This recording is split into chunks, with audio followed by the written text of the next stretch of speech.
News 18 India करने के लिए 2047 वाला षड्यंत्र चल रहा है। आखिर देवबंद को ऐसी क्या जरूरत पड़ी कि उसने ग़ज़वा-ए हिंद के पक्ष में फतवा जारी कर दिया? कहीं ऐसा तो नहीं कि देवबंद में कुछ लोग पाकिस्तान के इशारे पर देशद्रोह की साजिश कर रहे हैं?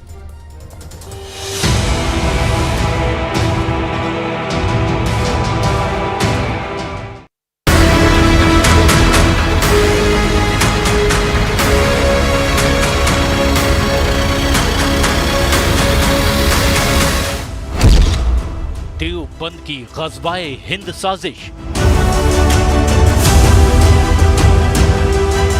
इस्लामिक शिक्षा के केंद्र दारुल उलूम देवबंद ने एक ऐसा फतवा जारी किया है जिस पर सियासी कोहराम मच चुका है।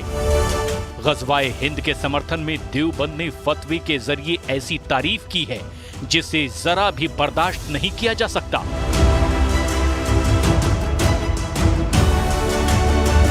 आखिर देवबंद को ऐसी क्या जरूरत पड़ी कि वो ग़ज़वा-ए हिंद की आड़ में साजिश कर रहा है? क्या देवबंद विदेशी ताकतों के हाथों में खेल रहा है? ग़ज़वा-ए हिंद है क्या और देवबंद ने इसके समर्थन में क्या फतवा जारी किया है? जरा इसे भी जान लीजिए।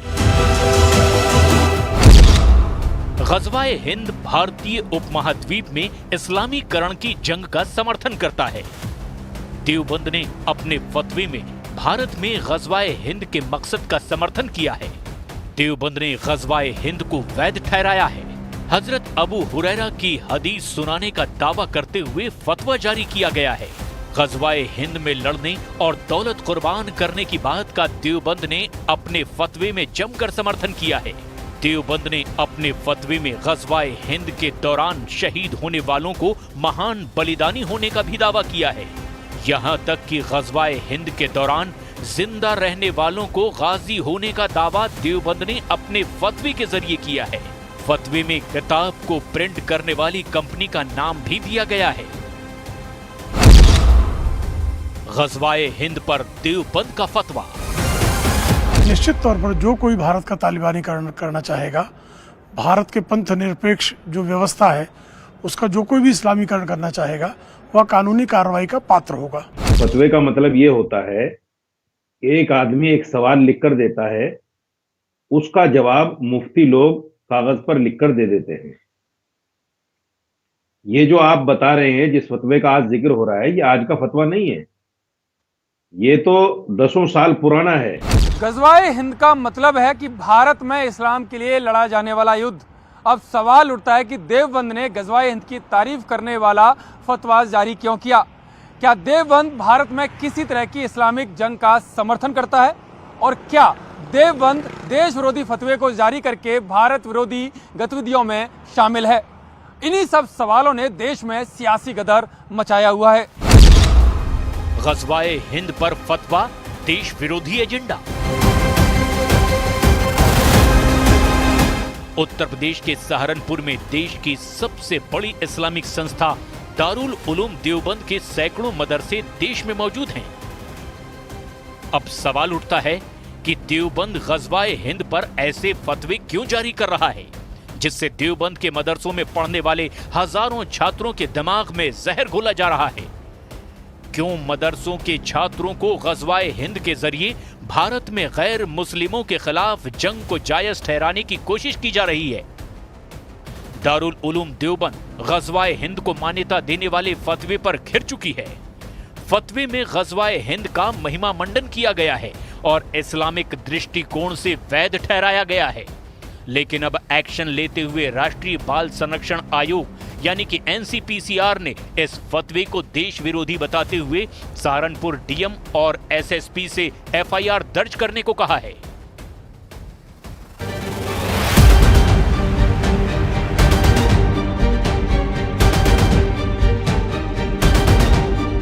NCPCR ने DM और SSP से 3 दिन में जवाब मांगा है।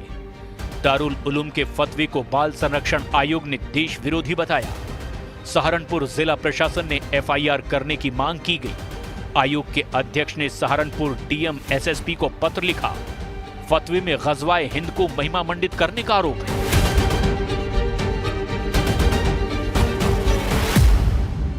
दारुल उलूम देवबंद अपनी वेबसाइट पर लिखते हैं कि गजवा-ए हिंद करते हुए यानी भारत पर हमला करते हुए अगर कोई शहीद होता है, कोई मारा जाता है, तो वो उसका सर्वोच्च महान बलिदान माना जाएगा।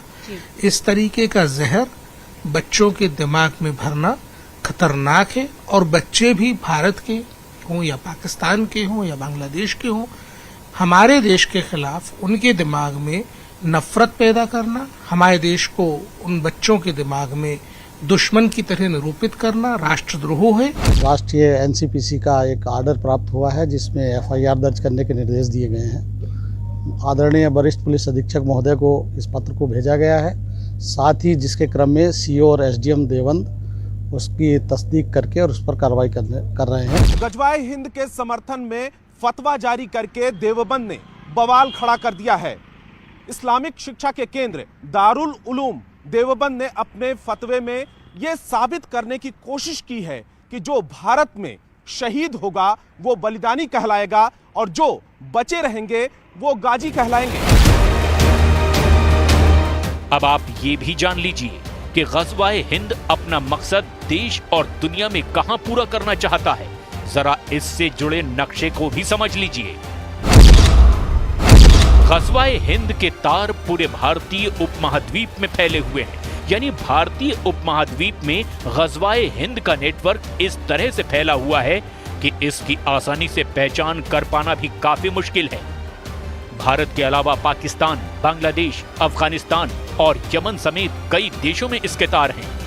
इस्लाम के अनुसार से लेजिटिमेट कर रहे हैं, वही भारत के कानून के हिसाब से देशद्रोह है। इसकी परिभाषा को इनको समझना पड़ेगा, समझाना पड़ेगा और उनकी भाषा पर भी नियंत्रण करना पड़ेगा। देवबंद की गज़वाए हिंद साजिश, यही वजह है कि देवबंद के फतवे के खिलाफ बीजेपी अब खुलकर विरोध पर उतर आई है। बीजेपी ने जहां इसे देश के तालिबानीकरण की साजिश बताया है, तो वहीं हिंदू धर्मगुरुओं ने इसे गहरी साजिश करार दिया है। लादेन से लेकर बगदादी तक उसी विचार से जुड़े हुए लोग रहे हैं, तो देवबंद में तो हमेशा इस काम हुआ है। कब नहीं, हमारी इंटेलिजेंस ने हमेशा बताया है कि देवबंद आतंकी गतिविधियों में लिप्त है, आतंकी यहां से पकड़े जाते हैं, हमेशा होता है। तो ये कौन सा नया काम देवबंद ने किया है?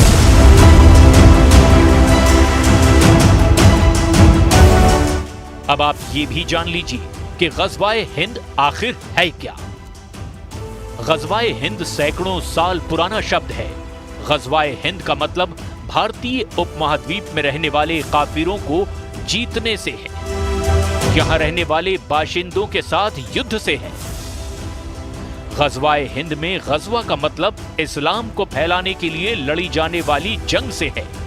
आसान भाषा में समझें तो गज़वाए हिंद का मतलब जंग में भारत को जीतकर इसका इस्लामीकरण करने से है।